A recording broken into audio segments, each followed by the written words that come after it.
Friedrich Jürgenson, an opera singer, recorded a bird singing in the summer of 1959. He realized that a woman's voice that he would later recognize as that of his dead mother could be heard on the recording, a phenomena that impacted and that gave rise to a new variant of paranormal manifestations, which were called psychophonies. Since then, the greatest pseudo-achievement of occultism has been to determine an approximate time when it seems that the spirits remain on our plane.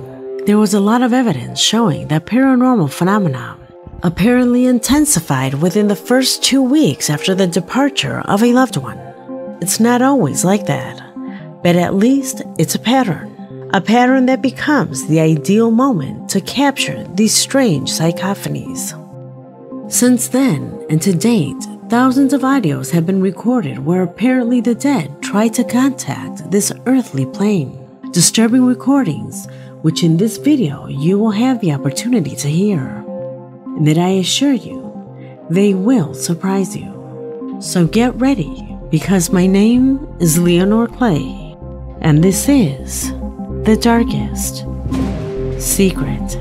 Today we present Psychophonies and audios that will shake you to the core. Number 4.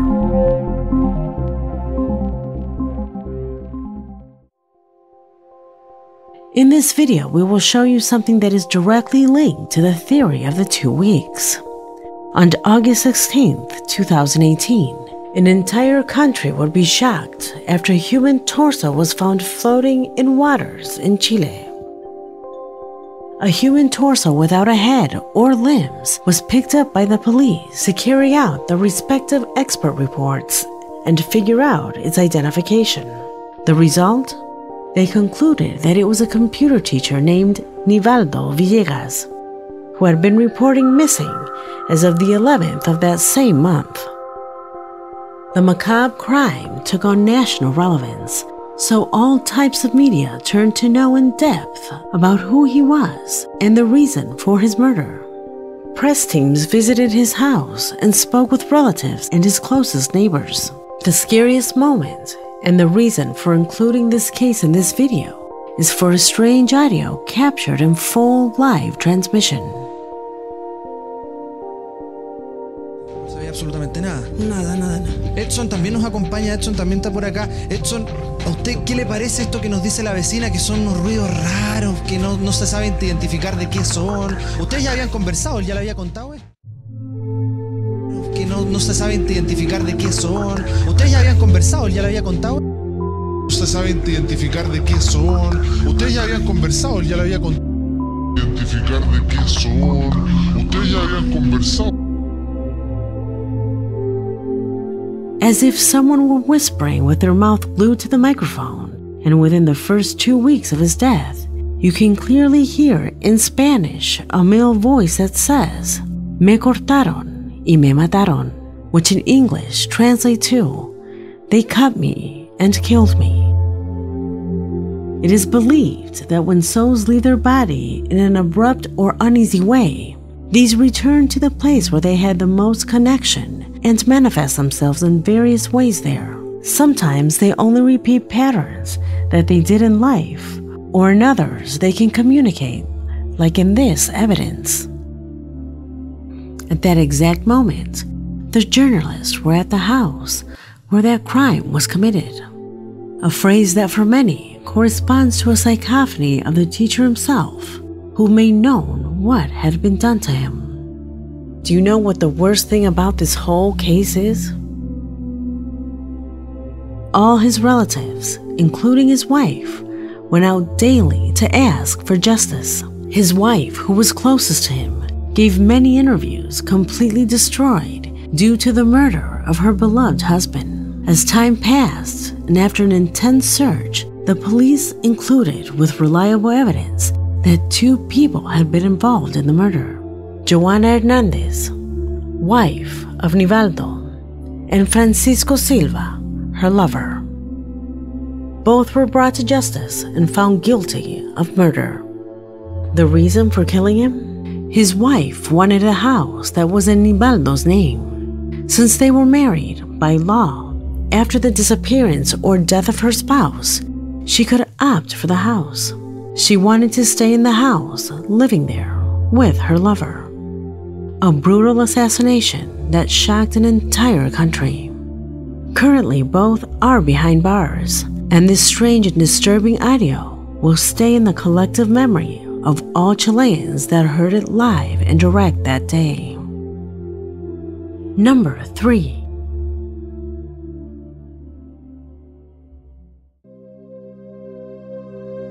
Calle Real, number 5, located in Belmez de la Moraleda, Spain, is the address of a particular house that if you are an expert at parapsychology, you would undoubtedly want to visit.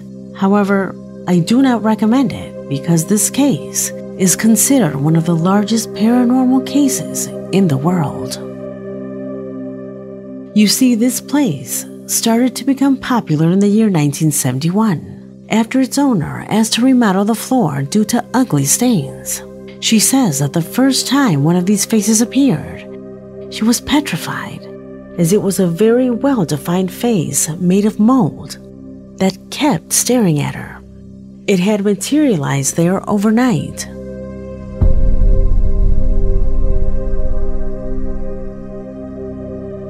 The lady, despite her age, did not allow panic to embrace her, and she called a bricklayer to cover up that ugly stain. That man did his job very well. He remodeled the entire floor with new materials. It looked shiny and new. The problem? A few days later, the exact face reappeared in the same place. However, that would not be the worst, since that same week, new faces began to appear on the kitchen floor.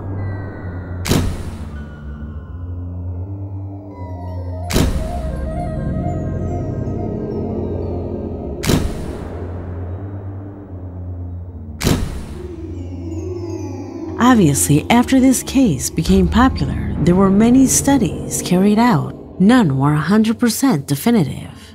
Some thought it was a farce. They couldn't explain its origin. The reason was also studied.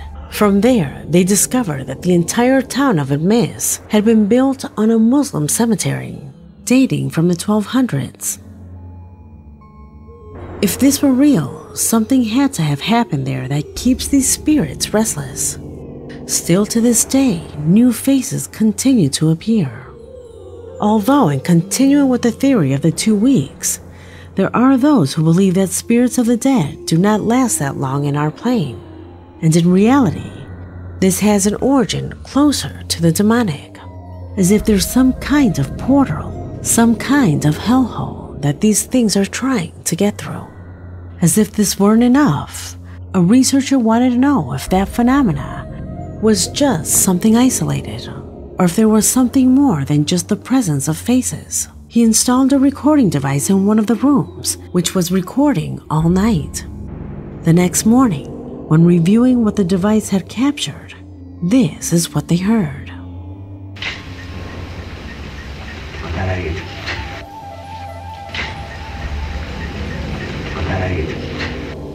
Both those noises and the voice are obviously inexplicable, since he is sure that the house remains completely empty that night.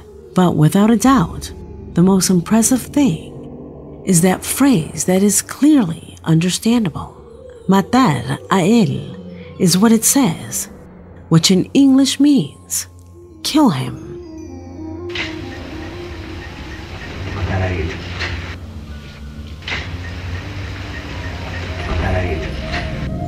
Kill who? Who said it?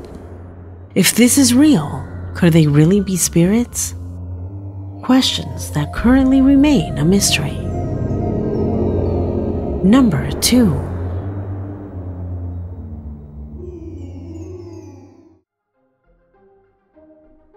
Until now, the greatest achievement of space aeronautics in the history of mankind is the arrival of man on the moon on July 21st, 1969, a historical event that would attract the attention of the entire world, but yet hid secrets that were not revealed until very recently.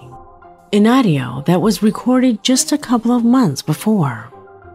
You see, according to declassified reports, strange noises were reported by Apollo 10 astronauts as they circled the far side of the moon. Thomas Stafford, John Young, and Eugene Kernan, the crew on board, were the ones who made the decision to make the control center in Houston known to what you will now listen to. But first, let me remind you that it is impossible for audio to travel through space.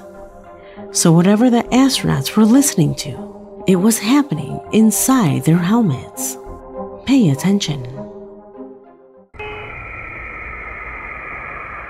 That music even sounds outer spacey, doesn't it? You hear that? That whistling sound? Yeah. Woo! Richard. Yeah, it sounds like, outer space-time music. It was almost 5 decades in which this recording remained classified by NASA until it was made public in 2016. Sounds that, according to the astronauts, were heard for almost 1 hour, and that at that moment, the crew of Apollo 10 described as space music. A completely abnormal situation whose only explanation was radio interference. However, NASA secretly maintained this radio interference because it is obviously inexplicable. Number 1.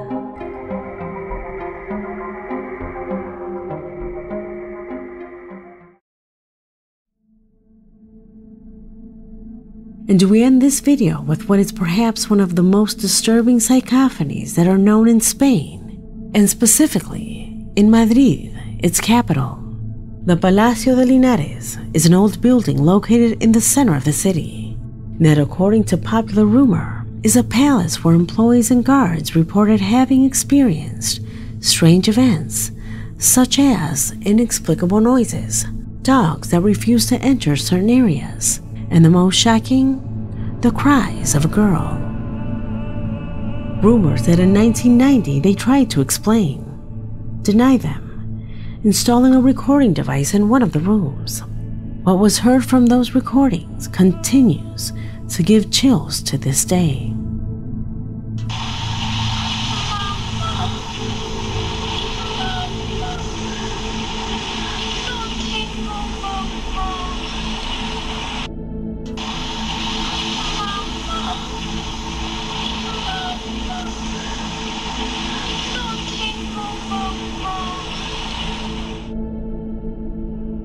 That's what you hear in Spanish, something that translates to, "Mom, Mom, I don't have a mom."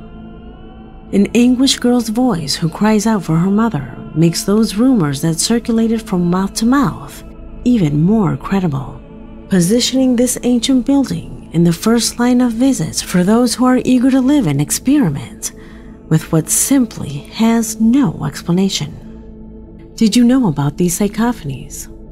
Would you like more videos analyzing this type of phenomena? Let me know in the comment box, because this video has come to an end. My name is Leonore Clay, and this was The Darkest Secret.